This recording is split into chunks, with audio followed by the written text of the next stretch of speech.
আসসালামু আলাইকুম। স্ক্রিনে যাকে দেখতে পাচ্ছেন তাদের থেকে সাবধান। ঘটনাটি ঘটে গাজীপুর জেলার কালিয়াকৈর থানার মৌচাক ইউনিয়নে। স্ক্রিনে যাদের দেখতে পাচ্ছেন তারা হলো এক ধরনের প্রতারক।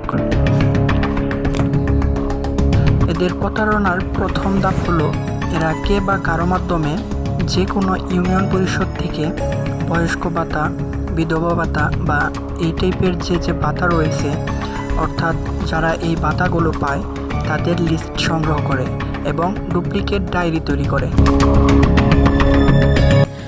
অতঃপর ওই ডায়েরি নিয়ে যারা যারা ওই সব ভাতা পায় তাদের বাড়ি বাড়ি গিয়ে বলেন তারা সরকারি লোক, তারা যারা যারা ভাতা পাচ্ছেন তাদের অ্যাকাউন্টের হালনাগাদ করতেছে এবং অ্যাকাউন্টের সমস্যার কথা বলে অভিনব কায়দায় নাম্বার সহ পিন বা পাসওয়ার্ড সংগ্রহ করে নিয়ে নেয়। পরবর্তীতে যখন সরকার থেকে বিকাশ বা নগদের মাধ্যমে টাকা পাঠানো হয়, সেই টাকাগুলো এই প্রতারকেরা হাতিয়ে নেয় বা হ্যাক করে নেয়।